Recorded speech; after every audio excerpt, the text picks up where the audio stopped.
1 Samuel chapter 14, beginning in verse 1. Now a Philistine garrison took control of the pass at Michmash. That same day, Saul's son Jonathan said to the attendant who carried his weapons, "Come on, let's cross over to the Philistine garrison on the other side." However, he did not tell his father. Saul was staying under the pomegranate tree in Migron on the outskirts of Gibeah. The troops with him numbered about 600. Ahijah, who was wearing an ephod, was also there. He was the son of Ahitub, the brother of Ichabod, son of Phinehas, son of Eli, the Lord's priest at Shiloh. But the troops did not know that Jonathan had left. There were sharp columns of rocks on both sides of the pass that Jonathan intended to cross to reach the Philistine garrison. One was named Bozez and the other Senah. One stood to the north in front of Michmash and the other to the south in front of Geba. Jonathan said to the attendant who carried his weapons, "Come on, let's cross over to the garrison of these uncircumcised men. Perhaps the Lord will help us. Nothing can keep the Lord from saving, whether by many or by few." His armor-bearer responded, "Do what is right in your heart. You choose. I'm right here with you, whatever you decide." "All right," Jonathan replied, "we'll cross over to the men and then let them see us. If they say, 'Wait until we reach you,' then we will stay where we are and not go up to them. But if they say, 'Come on up,' then we'll go up, because the Lord has handed them over to us. That will be our sign." They let themselves be seen by the Philistine garrison, and the Philistines said, "Look, the Hebrews were coming out of the holes where they'd been hiding." The men of the garrison called to Jonathan and his armor-bearer. "Come on up and we'll teach you a lesson," they said. "Follow me," Jonathan told his armor-bearer, "for the Lord has handed them over to Israel." Jonathan went up using his hands and his feet with his armor-bearer behind him. Jonathan cut them down, and his armor-bearer followed and finished them off. In that first assault, Jonathan and his armor-bearer struck down about 20 men in a half-acre field. Terror spread through the Philistine camp and the open fields to all the troops. Even the garrison and the raiding parties were terrified. The earth shook and terror from God spread. When Saul's watchmen in Gibeah of Benjamin looked, they saw the panicking troops scattering in every direction. So Saul said to the troops with him, "Call the roll and determine who has left us." They called the roll and saw that Jonathan and his armor-bearer were gone. Saul told Ahijah, "Bring the ark of God," for it was with the Israelites at that time. While Saul spoke to the priest, the panic in the Philistine camp increased in intensity. So Saul said to the priest, "Stop what you're doing." Saul and all the troops with him assembled and marched to the battle. And there the Philistines were fighting against each other in great confusion. There were Hebrews from the area who had gone earlier into the camp to join the Philistines, but even they joined the Israelites who were with Saul and Jonathan. God, when he brought the Israelites out of Egypt, he said, "I'm going to take you into a land flowing with milk and honey." And he took them into Israel. He said, "I'm going to give you cities that you did not build. You'll live in houses that you did not construct. You'll harvest crops that you did not plant and drink water from wells you did not dig." And so God took the Israelites into that land, and it was a land flowing with milk and honey. And God blessed them. You know, one of the sad things is often when the Lord's blessing us, we forget about God. And we begin to pay attention to ourselves, and we begin to pay attention to our businesses and our difficulties and our struggle. And when things are going well, we often forget about the Lord. And it's only when the struggles and the hard times come that we begin to pay attention to Him again. And that's what happened to the Israelites. Because God was blessing them and God was protecting them, they kind of forgot about God. And they said, "We want to be like all of the people around us. And we want a king." And because of their disobedience and because of their rebellion, God sent the Philistines against them. How many of y'all have heard of David and Goliath? Well, Goliath was one of them Philistines. Those were some big people. And they were mean and they were cruel. As a matter of fact, one of the times when Saul ended up becoming king, it was because they had surrounded a city and said all the people there, they either they were going to fight to the death, or if you surrender, we'll put out one of your eyes. And he was going to put out one eye in everybody's head and all the people that lived in that city. They were a cruel people. And because the Israelites were not obeying God, God gave the Philistines control of their country. And it was tough. Matter of fact, they'd come and steal the Israelites' crops, and the good guys were going hungry a lot of the time. As a matter of fact, the Bible tells us at this time there were only 2 people in all of Israel who owned swords. It was Saul and Jonathan. And back in those days, the tools, the implements that they had, they didn't have steel yet, they had iron. And as a result, they had to be sharpened on a regular basis, their hoes and their plows and all that kind of stuff. And the Philistines made it where they couldn't even have the stones to sharpen their implements with. They had to go to the Philistines, their rulers, to get their hoes and their pitchforks and everything sharpened. It was a tough life. Well, they started another time of persecution and difficulty for the Israelites. As a matter of fact, it was so bad that the majority of the Israelites the men were hiding in caves, hiding in the woods, doing everything they could to stay away from the Philistines. And there came a day when there was a young man by the name of Jonathan, the king's son. He said, enough is enough. I'm tired of it. God can whoop these folks, and He can give us the victory again. And it doesn't take a whole bunch. God can give us the victory with a whole bunch of people, or He can give us the victory with just a few people. Jonathan said, it is enough.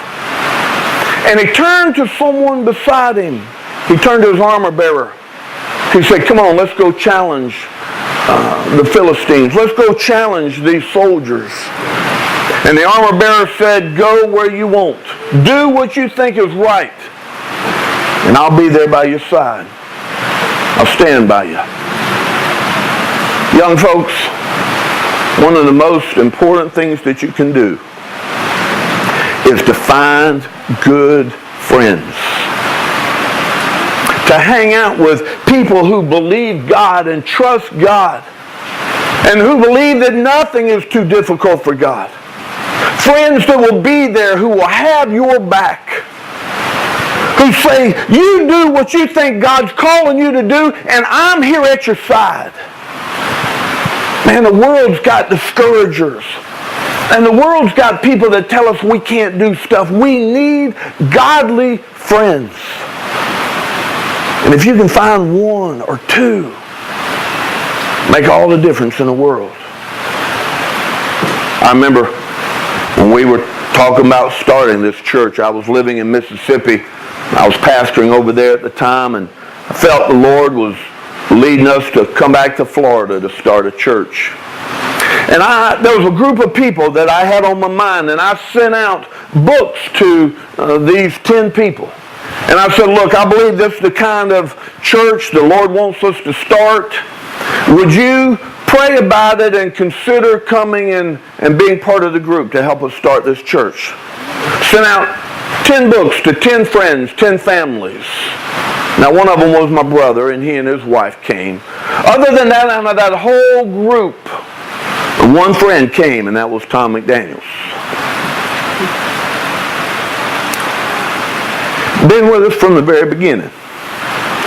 And those early days were kind of tough. I know Drew, he cleans up pretty good now, and he's pretty nice now, but he's kind of mean back in those days. Drew was 18 months old when we moved to Florida and went to start the school. Went to start the church. And we were meeting in Enterprise Elementary School, and every week we would have to go, and well, the first month or so we carried all the chairs there in a 4-horse trailer. And every Sunday we'd have to unload that trailer and carry all the equipment into the cafeteria at the school. And after a while there was a room there they'd let us store some of our stuff in. Every week we'd put up PVC pipes and hang tarps over them to make classrooms. We had a nursery in the back. Now, Tom has a son just a few years older than Drew. Drew has never bitten anybody that I know of except for Tom's son. Every Sunday morning, Drew would bite his son. Now, you know it's a good friend that's going to keep bringing his family back Sunday after Sunday when the preacher's kid keeps biting yours. Been with us from the beginning. He's been my confidant Someone that I can go and complain to when y'all aren't doing what you're supposed to do. When I'm feeling mistreated or things aren't right, it's somebody that I can go complain to. And somebody that I know is always going to pray for me. Young folks, one of the most important things that you can do is find a good friend. A godly friend. Now, Lord's brought a number of other men into the church since then. And I'm grateful for them. We've had one from the beginning. And the armor bearer said to Jonathan, you do what you think God's called you to do. I got your back. Now, the Bible tells us that there was a garrison on top of a mountain, that there were steep and jagged cliffs to get up to that garrison. And Jonathan and his armor bearer stepped out from the caves where the soldiers at the top of the mountain could see them. And the soldiers said, look, the Hebrews are coming out of the caves. Y'all come on up here. We'll teach you a thing or two. And Jonathan turned to his armor bearer. He said, that's the sign. The Lord's given them into our hands. Come on, let's go. Now, if you've ever played King of the Mountain before, you know it is to your advantage to be at the top. You don't want to be the one fighting to get from the bottom. By the time you get to the top, you're wore out. They got the advantage over you. Well, Jonathan and his armor bearer, they climbed up those cliffs. They come up the side of that mountain to those soldiers that were already waiting for them when they got up there. And remember, Jonathan is the only one that had a sword. His armor bearer, I don't know what he was carrying, a spear, a pitchfork, a shovel, I don't know what he was carrying. He didn't have a sword. So you got one man with a sword and one man with a spear, pitchfork, hoe, or something backing him up. He said, you go, I got your back. And they climb up that mountain. And they climb up that cliff. And when they get there, there are 20 soldiers waiting for them. They're rested, they're refreshed, standing on the top of the hill. And you got 2 tired men, poorly armed, coming against 20 that are rested. And what happened? Jonathan waded into the fray. He took the sword and he struck the soldiers down. And his armor bearer would follow along behind them and finish them off. That's a good friend right there. The Bible says in a half-acre area, about the area that we line up in every Friday night, those 2 whooped 20 because God was with them. You had one that believed that God was leading and God was doing the work, and you had another one that says, man, you're walking with the Lord. I believe God can do this too. I got your back.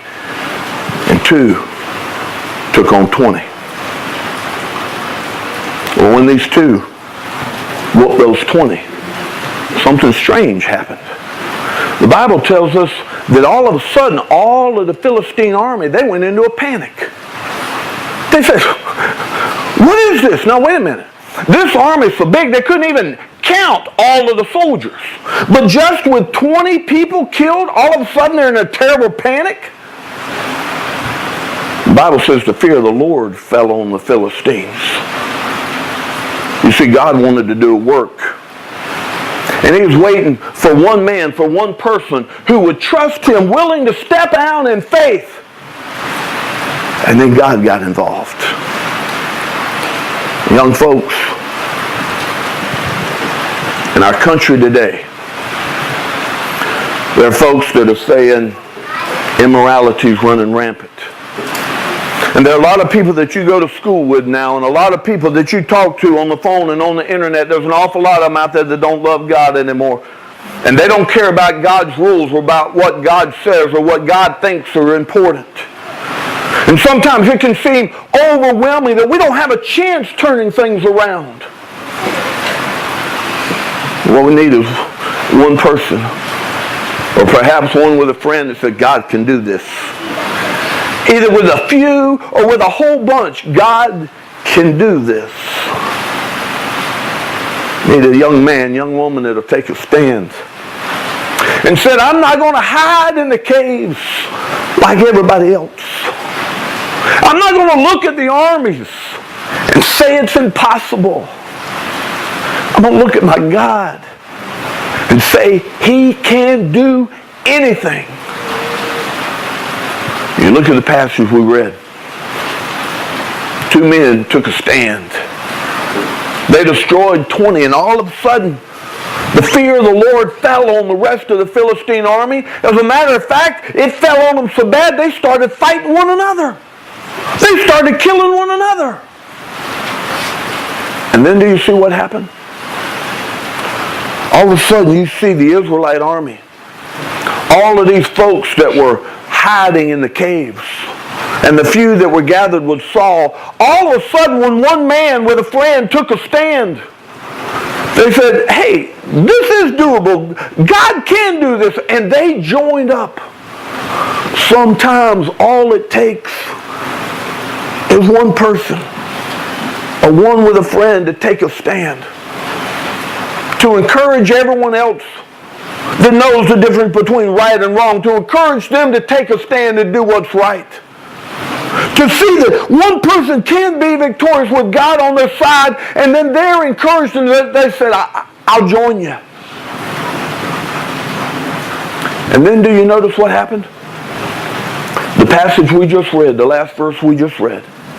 It said there were some who had gone to the other side, who had joined the enemy's army. And when they saw what was going on, they quit the Philistines and they went back and joined the Israelites again and began fighting for them. And young people, I believe the same thing can happen today. Folks who've given up on God and given up on the church, that says it's too hard and it's too difficult, and they've started living like the world. I believe that there are some of your friends out there today who are waiting for someone to take a stand, to see God work in their lives, to demonstrate that God and any one person is a majority, to be encouraged and challenged again. You know, I was a youth pastor in Arkansas for 3.5 years. The greatest revival we ever had in that church came from the youth group, with young people that got excited to believe God could use them and make a difference. And young folks, God can use you to make a difference, to turn our country upside down. All it takes is one man, one woman, to say, I believe God, and I'm going to do what He calls me to do, and let the chips fall where they will. Perhaps God has called you to be that man or to be that woman, or perhaps He has called you to be that friend, that encourager, who stands beside his buddy and says, you do what God has called you to do. I got your back. I'm going to pray for you. Everyone else can leave you. Everybody else can doubt you. But I believe in you. Don't be like the world. Be different. Take a stand. Do what is right. And look for God to do miracles.